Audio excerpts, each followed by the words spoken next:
Hey Credit Warriors, Credit Shifu here, and today we are going to be talking about 5 essential travel credit cards to have in your wallet, okay? Now some of these are going to be super specific, like this card, okay? Some of them are just going to be a category of card and you can pick one from a selection, and that's just going to be because different people have different situations, they live in different areas, going to depend on which airlines or hotels are near you or the places you want to travel to, etc.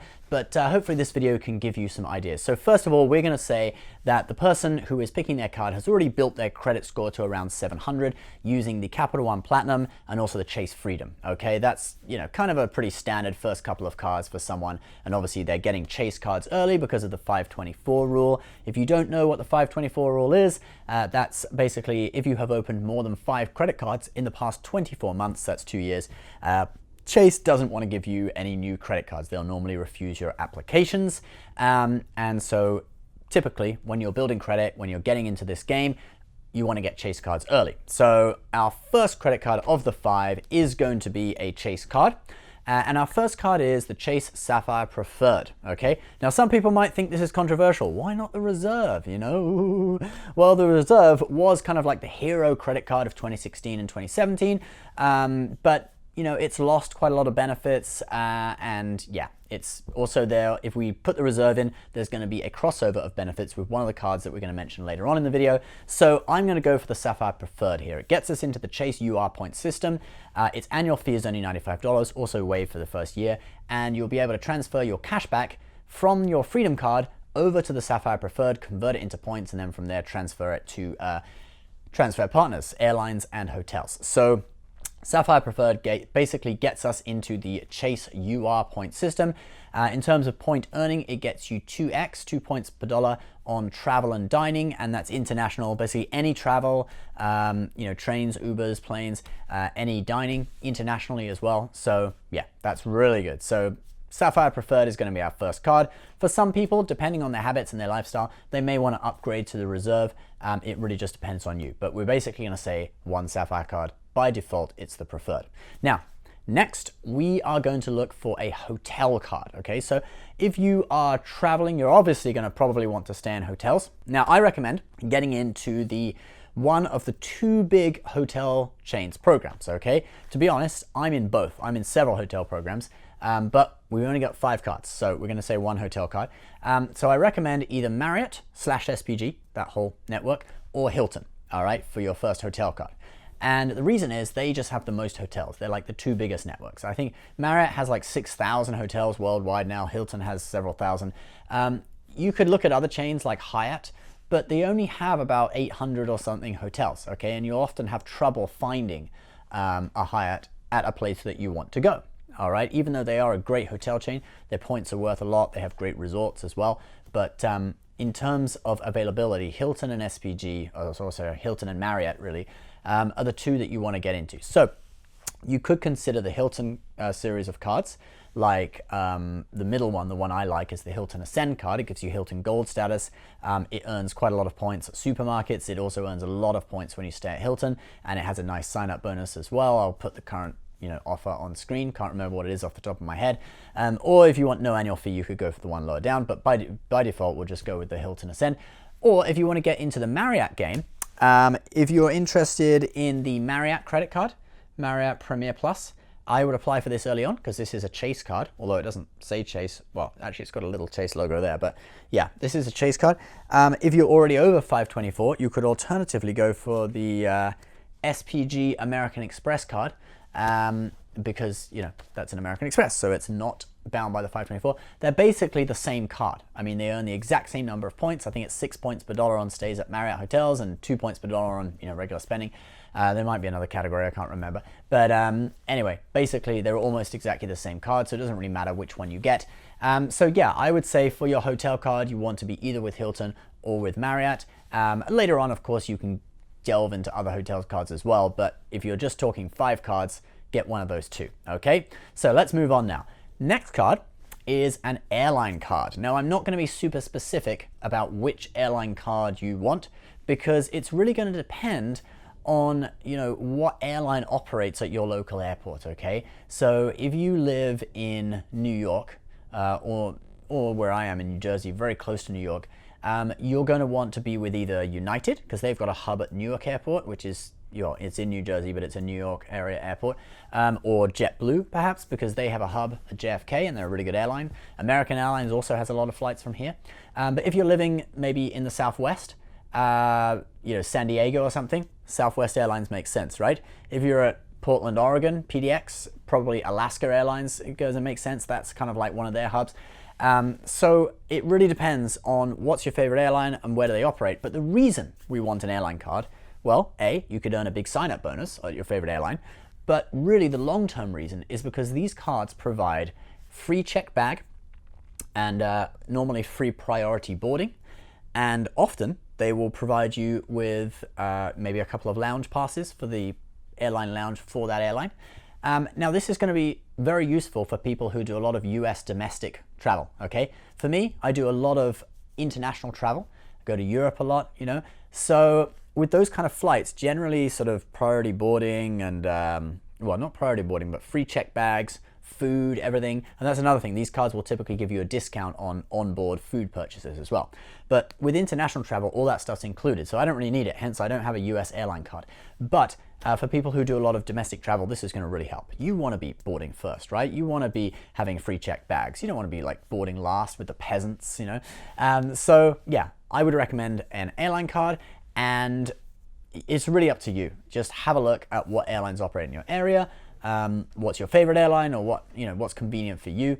But basically the idea of this is for getting free checked bags, getting priority boarding, getting discounts on food, all that kind of stuff. Okay, now let's move on to our fourth card, which is our everyday spending travel card. Okay, now for this we are going to be getting into the Amex MR points system, and we could go for the Amex everyday card. Okay, 2 points back per dollar at grocery stores, no annual fee, very, very good.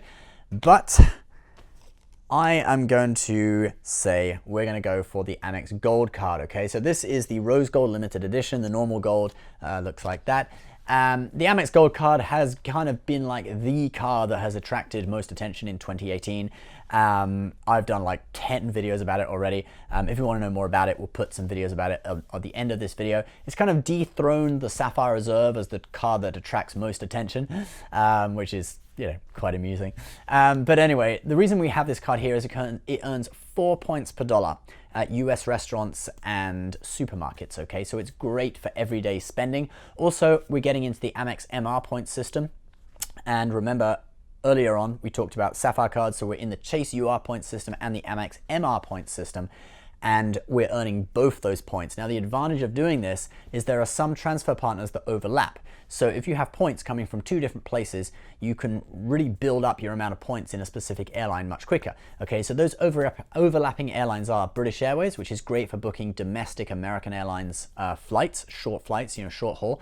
And also JetBlue, okay, that overlaps between Amex and Chase. So if you had, say, a 50,000 bonus from a Sapphire card and a 50,000 bonus from the Gold card, bring them both to British Airways, 100,000 points, that's enough for a return business class flight to Europe, okay? So you can see kind of the idea is that you have points coming from multiple different networks to your airline, your chosen airline, okay? So that's kind of like the point of having Chase system and Amex system.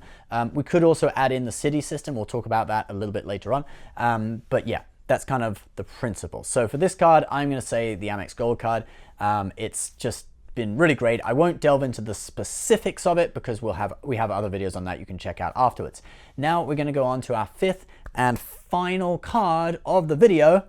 And well, you guys might have already guessed what this is because we haven't mentioned it so far, and it really is the quintessential #1 travel card, and it's going to be our only sort of exclusive premium credit card in the whole video, and none other than the Amex Platinum, okay? So the Amex Platinum, $550 annual fee is what I call a tier 4 card, a sort of top premium card apart from those exclusive invitation only cards, but the top card really that mere mortals can get. The reason that it's so good for travel is because of the hotel statuses and the airline lounge access, okay? So it gives you Hilton and SPG Gold status, and SPG transfers over to Marriott. So it's basically the whole of Marriott, Ritz-Carlton, SPG Gold, and Hilton Gold, which is really, really useful. I mean, I've saved so much money just on breakfast. Hilton, you get free breakfast typically with Gold, or at least free continental, and then $10 upgrade to full breakfast. You also get room upgrades, etc. So it really can save you a lot of money. It's worth a lot. So if you have one of those hotel cards, you're collecting the points for that hotel chain, and then you've got the gold status, which gets you extra perks. It really all works together, okay? Now look at the airport lounge access. The Amex Platinum, it gives you obviously Centurion Lounge access, which is great, Amex's own lounges, but it also gives you Priority Pass, so that's the reason I didn't recommend getting the Sapphire Reserve, because that's kind of an overlap. So you could get the Sapphire Preferred, and then your lounge access comes from the Amex Platinum. You also get Delta Sky Clubs when flying Delta in economy, all right? So obviously Delta Business, so you're gonna get access to the Sky Club anyway, but in economy, you're going to be able to get into Sky Clubs, so with the Amex Platinum. So that's basically why. And Amex Platinum also gets you 5x on airfare. So basically when we buy air tickets, we're going to use the Amex Platinum. When we shop for groceries or go to restaurants in the US, we're going to use the Amex Gold. When we do travel other than air travel, like Uber, like train travel, whatever, or eat at restaurants outside of the US, we're going to use the Sapphire Preferred. So all these cards, we've got cards across several categories, all come together to earn us a lot of points, all right? The Amex Platinum gives us our statuses, the hotel card gives us a free night, and it gives us kind of gets us into the hotel program. The airline card gives us our free check bag and our priority boarding on, you know, the airline of our choice. So all these cards are going to work together to make our travel a much more enjoyable experience, okay? Now, I'll now talk about just a couple of tweaks that we could do to this for people who wanted to slightly change it up. We could change the Sapphire Preferred to the Sapphire Reserve. You know, that's doable. Technically, if you consider the travel credit, the effective annual fee is only $55 more for the Reserve. So you could do that, and then you get an extra point on travel and dining, so it's 3x instead of 2x, and it gives you lounge access and stuff as well. I wouldn't recommend canceling the Preferred and then applying for the Reserve if it's been 4 years. If it hasn't been 4 years since you got the Preferred, because there's now a one Sapphire rule, you can only have one at a time, and if you've had a Sapphire bonus within 48 months, you can't get another one. So if it's not been 4 years since you got your bonus on the Preferred, you might as well just upgrade to the Reserve, or, you know, if you only have to wait a few months, cancel your Preferred and then get the Reserve and get the bonus. You could do that too. But these are anti-churning rules brought in by Chase this year. So, you know, you could just get the Preferred, use it for a year, and then upgrade to the Reserve. Then we'll look at the Amex Platinum. We could possibly swap that out for one of two cards. You could go for the City Prestige if you're someone who does a lot of paid hotel stays and you want that fourth night free benefit. That's a benefit from the City Prestige. Fourth night free, you can only use it twice a year now, but it could save you a lot of money, especially if you're staying at an expensive hotel. It's like Ritz-Carlton or somewhere, $800 a night. Fourth night's free, that's save $800, so that's amazing. Also, if you have the Sapphire Reserve, you could go for the American Airlines Executive Platinum card instead of the Amex Platinum.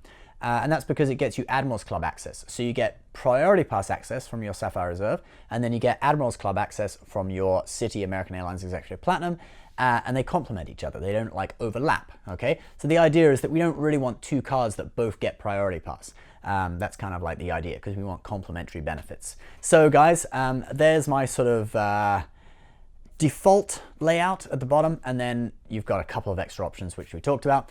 We're going to do another video quite soon, 5 essential cashback credit cards, which I think will be quite interesting. But yeah, that's our 5 essential travel credit cards. If you only have, want 5 cards in your wallet and you're a frequent traveler, these are what I recommend. As always, we'll put some of the best travel credit cards in the links below. You guys can check those out, learn more about them. If you use our links, it does help out our show. They are affiliate links, so we appreciate it. Thank you very much if you do use them, but they're there for you to have a look at. As always, please subscribe if you're new. Give this video a like. We'll see you next time. Bye-bye.